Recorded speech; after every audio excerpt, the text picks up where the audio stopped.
The information contained in this podcast is an expression of opinion and does not constitute investment advice. This is the Gold Money Podcast with Dominic Frisby, keeping you up to date with expert opinion on precious metals and the markets. Hello and welcome to the Gold Money Podcast, hosted in association with Frisby's Bulls and Bears, with me, Dominic Frisby. Martín Von Hildebrand is the director of Fundación Gaia Amazonas, an organisation which he set up in 1990 to work with the indigenous people of the Amazon area in Colombia, to help them secure their territorial rights and to protect the forest.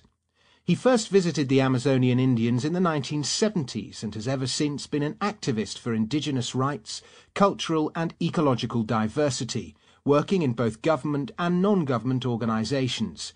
In 1986 he became head of indigenous affairs under the government of Virgilio Barco, and now some 246,000 square kilometres of Colombian Amazon territory have been officially handed back to the local indigenous inhabitants.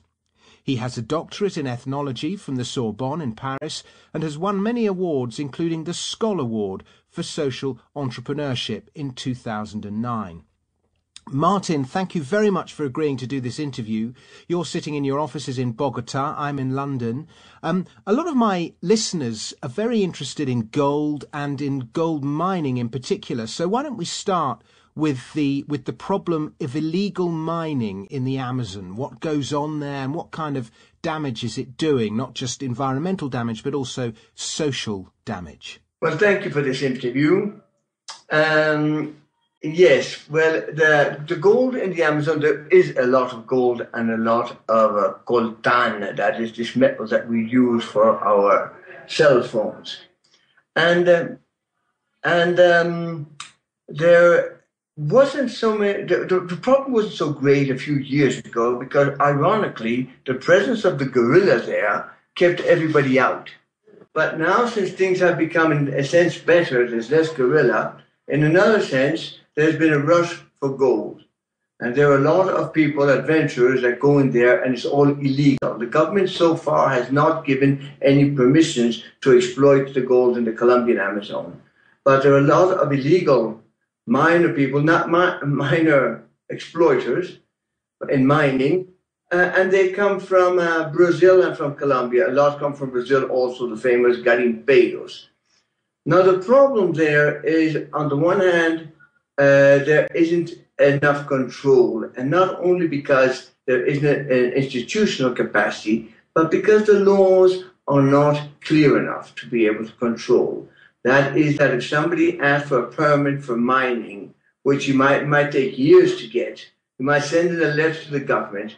When the police come along and say, "What are you doing here? You don't have a permit," and he says, "Yes, but it's already in the government. It's coming out any day," and they manage one way or another to play around, to beat around the bush with this. Now, it's because it is very far in the Amazon where there are no roads, no communication, even radio communication is difficult. So all becomes a bit more flexible in that sense. Okay, are we talking about artisanal miners or are we talking about kind of big firms? Neither. Artisanal miners for us would mean people that have a long tradition in mining.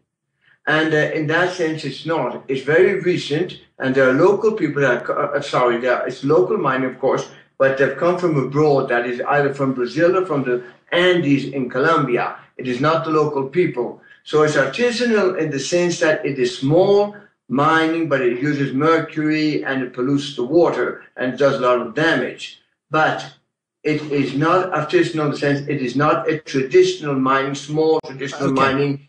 I understand. And are these kind of groups of one or two people, or is it groups of kind of, 10, 15 or 20? No, generally it's families or 2 or 3 people with their families. They might add up to 10 or 12 on a raft, and they're going along, and it's set on the big rivers, and they have a kind of an enormous vacuum cleaner which sucks the sand out, and then they look through this sand, they put it through sieves, and they extract the gold. And they use mercury, of course, to attract the gold. Well, why don't you tell us about the damage that mercury does and what it does to the local people?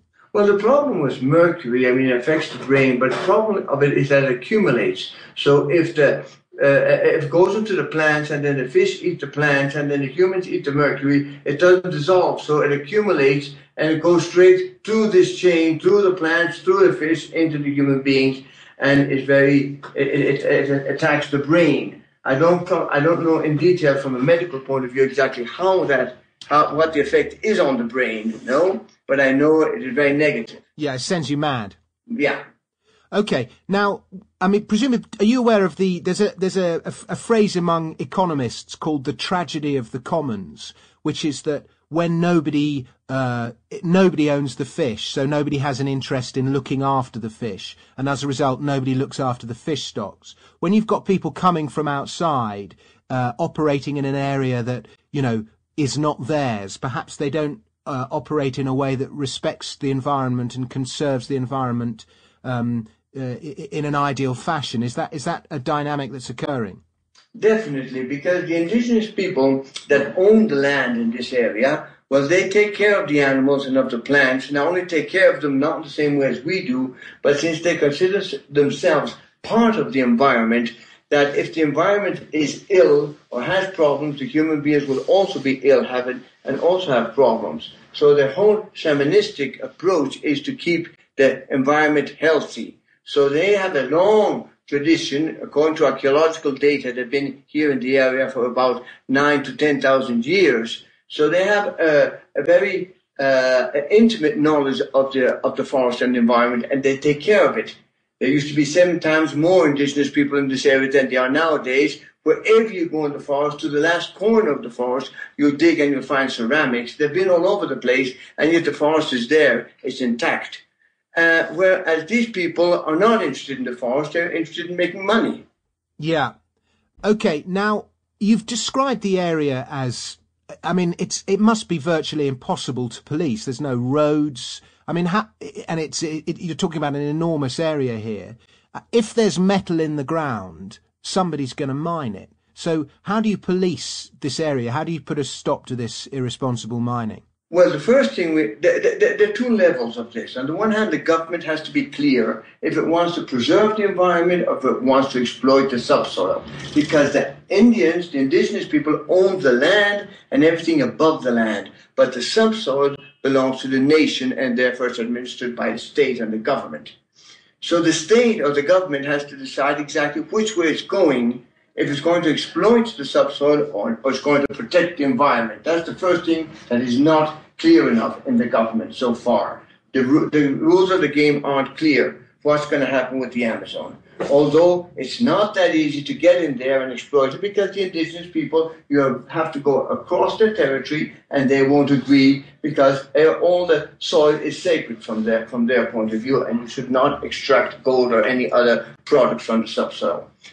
As for the policing, it's difficult because it's enormous, but on the other hand, there are only 5 or 6 airports to get in there. So if you control the airports properly, you can control all the access of food, petrol or gasoline, motors, equipment. So it's not that difficult. It's lack of clarity in the norms and lack of a political clarity, a policy. There's a lack of clear policies. Controlling the food and other supplies sounds horrendous to me. I mean, how would you do that? With some kind of customs or something? Or Exactly. Well, it flies in with the aeroplane a certain amount of food, and they have to bring in the gasoline, and they have to bring in the products. Now, when the indigenous need things, well, they go and they buy them on one knows, but one also knows perfectly well, it's pretty obvious. If they're bringing in certain types of motors and certain types of large amounts of food and things like that, well, one can control. Well, they know who's coming in and where the products are going because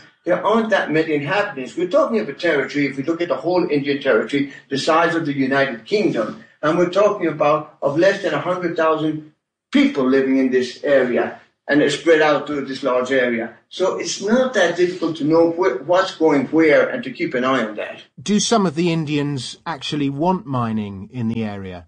Yes. Well, you do find in the northern part where there is more mining, in fact, they are more interested. The more traditional the people are, the less they want mining. The more they have becoming integrated into the Western society and are consuming products from our society, the more interested they are in mining, especially the young people. The elders, not that much, because they're more traditional, and there's still certain groups that are very traditional, but there are other groups that even have changed their traditional values and become evangelic, and therefore the sacred sites don't exist anymore, etc. Now, you talked about the two forms of ownership, the ownership of the forest and the ownership of the subsoil. If a company came in and it planned to, mine responsibly in the area. In other words, it used modern practices. It didn't use mercury. It brought employment to the Indians, and the Indians actually wanted it. Is that something you'd oppose, or is that something you'd be in favour of? I think that it's. I wouldn't say I'm in favour of that. And I wouldn't oppose it either. I would consult with the indigenous people. I would see how the standards were going to be carried out. I see how the work was going to be done. And I think that it is inevitable that in certain areas there will be mining. I mean, it's difficult for us to say no mining at all when we live in a society that uses the products of mining all the time. Well, it depends what's going to be mining, what is the impact, what do the indigenous people say, if it is in a place where there's sacred sites. All these conditions have to be analysed before one could say yes or no. But certainly, if the indigenous people said, sorry, but this is a territory, our ancestral territory, and it's sacred, well, it would be definitely no. And if it also affected the ecosystems, definitely not. But otherwise, I think one should sit down and analyse it. Yeah, I mean, it is possible for mining to have beneficial effects if it's done properly. Our problem is, there are two problems there. It's not so much for the local people and employment, because most of these indigenous people have income one way or another. That is, they produce their own food, and there's education and health programs from the government that put money, and their main problem is not money, although a bit more money wouldn't do them, perhaps they would consider wouldn't do them any harm. It's not their main problem. There are two problems. One, that this represents 1/3 or a bit less than 1/3 of the country, and is the government willing to say, I'll leave this aside and get no income from 1/3 of the country? Or would there be an alternative that we're paid for environmental services and then we have an income? But the government as such would say, it's a large piece of land, as I said, the size of the United Kingdom, what income can we obtain from that territory? It's not only an indigenous problem, it's a national problem. And the second thing is that we use the mining, and if certain products of mining are necessary to extract, well, it's a complicated discussion to say no to mining totally unless there are strong environmental or cultural arguments. Okay. I'm kind of detecting a certain amount of frustration on your behalf with the government. Is that right? Yes, there's a frustration because there are no clear policies of how things should be done. So we've managed to open certain gaps there where we've managed to tell the government no mining so far until all the studies, environmental and cultural studies, have been properly carried out. And so for 2 years there will be no mining, and we're working on that to try and get the studies, the information, and get the indigenous people on board so they can also say what they want and the right thing to do. But the policies are weak. Yes, there is a certain frustration. What kind of development would you like to see go on? I mean, do you want the Indian people to, I mean, it's more about what they want rather than what you want, but I mean, do you want the Indian people to stay as they are, or do you want them to kind of integrate gradually into the modern world?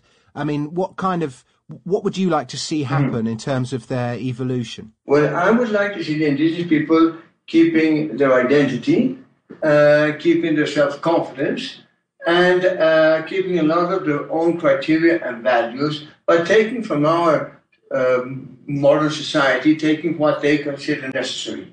I would not that keen on them integrating directly, on the one hand, because generally the opportunities we have in our society are very few. I don't think that we have the best solutions for society nor for the environment. So I don't think that at this stage, when we see problems of climate change, when we see problems of the crisis in Europe, when we see so many economic and social and environmental problems integrating to our society, I don't think is the best solution. But at the same time, all societies change and evolve. So they will take a lot of elements. So right now with the traditional groups we work with, they're already handling computers. Obviously, they're writing projects. They're getting certain support for certain programs they develop, particularly for their own internal research. The thing we encourage a lot is that they do research with the elders on their traditional knowledge, on the environment, on their society, on their culture, because this strains the identity, and we are rescuing 10,000 years of,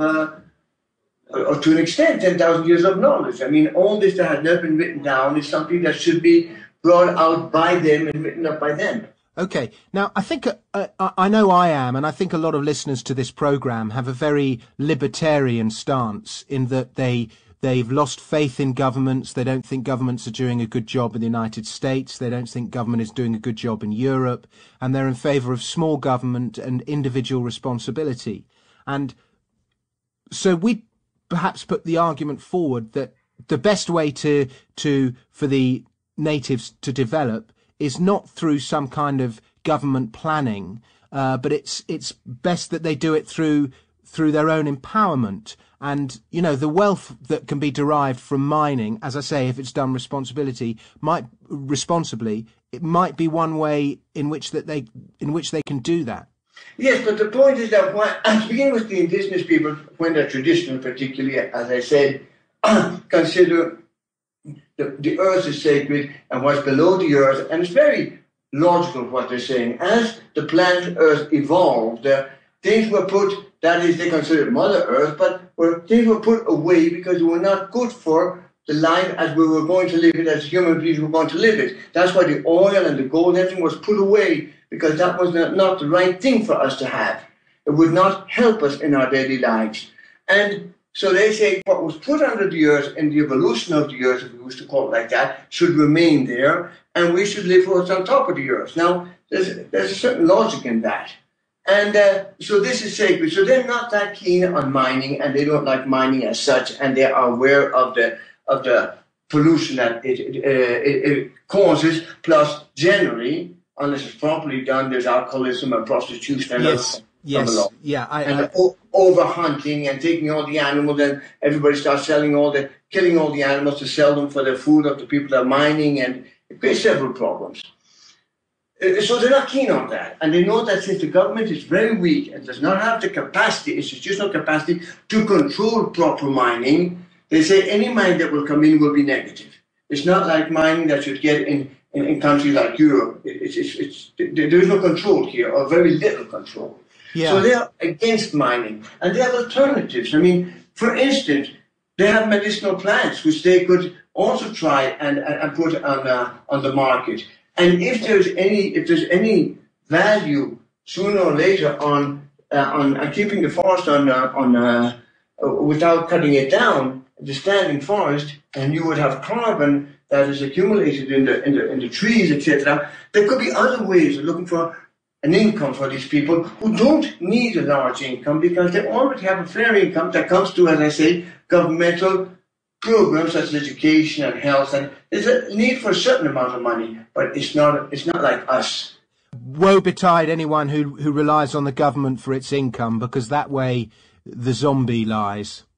I agree, but I mean there's certain things that, like education, the government has to give education, and what we've managed there, what they've managed was our support, is that they set up their own programs, they run their own programs, they pay for their teachers, etc. The same thing in health.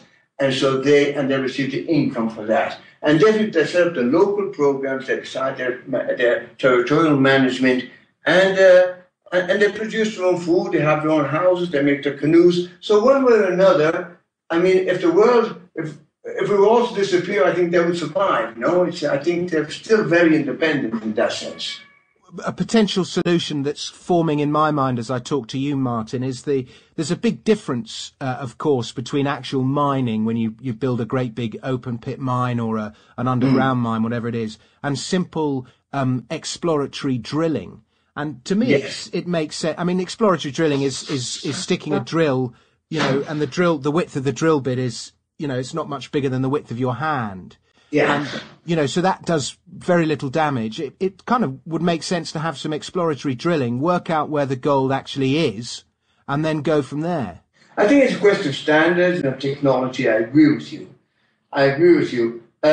In principle, obviously, I'm not that keen on mining in the area at all. It's not impossible from many points of view. But if it's going to come in, we have to choose the right places, the right technology, and the right standards to make sure, and the right control to make sure that the negative impact is minimum. Yeah. Now, what kind of networks and strategies do you have in place to stop what you consider the wrong sort of development happening in the area? Well, what we have been working on and dealing both with the indigenous people and the government is to open spaces where the indigenous people can make their decisions and can decide what type of government, how they want to run the situation. For instance, to give an example, when you mentioned at the beginning, we managed that the land was turned over to the Indians, the property of the land in a collective way. It's a collective property. It's inalienable. Nobody can take it away from them. It's in the Constitution, and they own the territory the size of the United Kingdom. But that's our point of view, that they own it. When I started talking with them, I said, look, we must get these papers because you must show that you own the land. They said, we don't own the land. The land belongs to the animals, to the birds, to the rivers. We don't own the land. We belong to the land. So the concept of ownership is different. So the way I see it is open spaces by giving them land or setting up that they can set up their education, but mainly keep away the encroachment of the Western world. Give them a space to think and to find out the best way of doing things. We obviously will give them information and knowledge which they would need to make their decisions, and let them decide which way they want to go and articulate with the outside world, with our world, but on their terms, and give them enough time. Recognize that this will take a bit of time. But it is not so much us going in there and find the best solution. Is discussing with them and with them build a solution that comes from them and obviously is articulated with our thinking and our way of life because they belong to this world, they're already articulated with our world.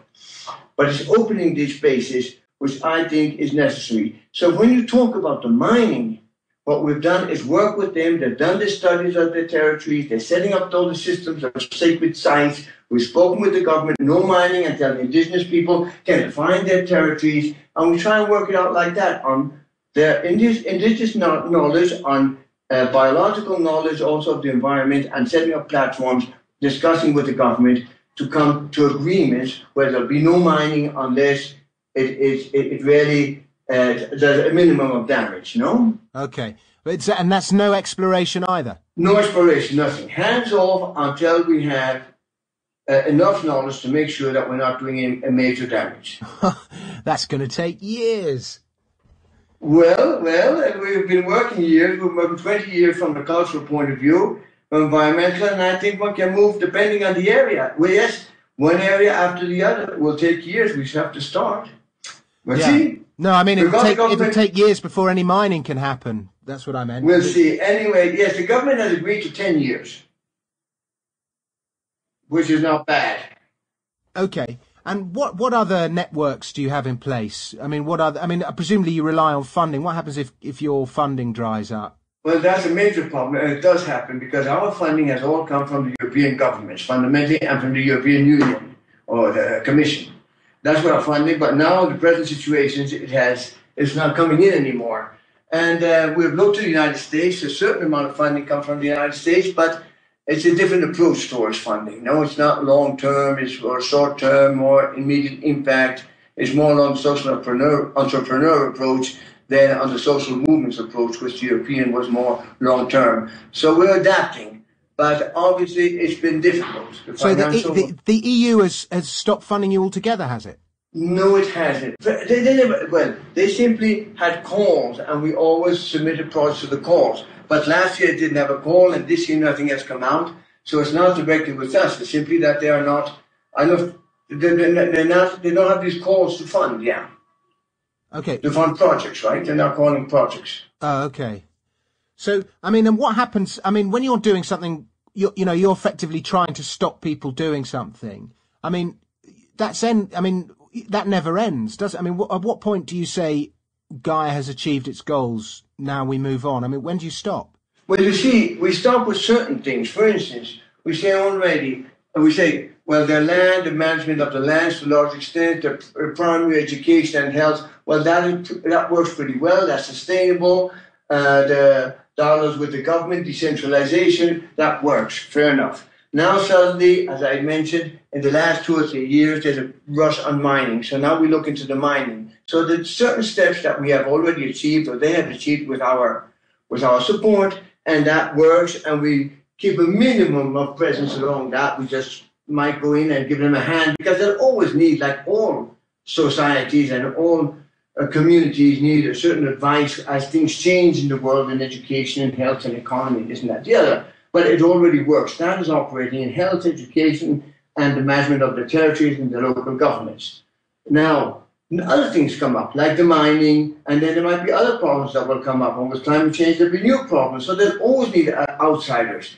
Now, the other thing that we do in Gaia, we're getting them other allies. So it's not only Gaia that they might have to depend on, but they can also work with, let's say, with universities and with other institutions that have a permanent income and are more stable, and they can count on, because they'll always need it. As we will need them, they will need us in protecting the environment and in protecting cultural diversity. Okay, and last question for you, Martin, and forgive me, I've got two final questions for you, but were you how did you, did the Indians kind of choose you to act on their behalf? Did they kind of elect you, or, how did that happen? Or did you kind of say, look, did you kind of volunteer yourself? Well, I went in 1972 for the first time, and I went in more just to learn about their cultures, and they were still in rubber camps and being exploited as more or less like slaves, and they had absolutely no rights whatsoever. And I lived with them in the 70s and discussed this, and that's where we decided to try and get the land rights recognized and to try and change the education of missionaries that were taking their children away and teaching them not to be Indians, and to recuperate the control over their territories. And I lived with them in the 70s, and then the 80s I was in government, and I managed to get several jobs in government, which allowed me to push this agenda ahead. And at the end of the 80s, in the 90s, beginning of the 90s, I went back to accompany the indigenous people to put all this into practice. So I can't say I represent them or that they showed me to represent them. I've accompanied them, I've been with them, and of course they trust me because they know me, and I've always come back and always been there. And fortunately, most of the decisions have worked in the right direction, and we have results. And so there's enormous trust. And I sit with their elders now, and they call me grandfather, and that's the role I play with them. Yeah. Okay, and is drug trafficking a problem in the area? Drug trafficking is a problem, but not necessarily in the area. It happens. It goes up and down rivers in a discreet way, but there is no fighting, there is no production, they don't cultivate it, there are no laboratories. It is just a path, and there's no fighting over those rivers. So it does happen over the border, but it is not something that affects the area in a negative or positive way. Okay. All right. Well, Martin, thank you so much for doing this interview. To me, it seems that a little bit of exploratory drilling is the solution. Find out where the gold is, and then you can, where there isn't any gold, you've got nothing to worry about. Absolutely, yeah. So I'd lobby them to allow some exploration. As long as one can control it and it doesn't get out of hand. Well, there's nothing. Exploration is simply exploration. Yeah. You're not actually mining anything. So. Oh, well, you don't have to do it anymore. They're doing it right now. You fly at 100 meters above in an airplane and doing it right now, and you can detect everything from the air. Yeah, no, but you still need to drill. You still need to drill. In certain places, but the flying over is just the preliminary stages. Mm. Anyway, that's what they're up to now. Yeah. Okay. Well, okay. Martin Van Hildebrand, why don't you give out your website address so that people can find out more about your work and what you do? Okay, so it's Gaia Amazonas, in one word, Gaia Amazonas, so it's 2 A's in the middle, .org. www.gaiaamazonas.org. Okay, and I'll put out a link on the homepage. That's gaiaamazonas.org. Martin Von Hildebrand, thank you very much. Thank you very much. Thank you, Dominic. Bye-bye. Subscribe to the Gold Money newsletter at www.goldmoney.com to receive email updates on new articles, videos, and iTunes podcasts from our Gold Research section.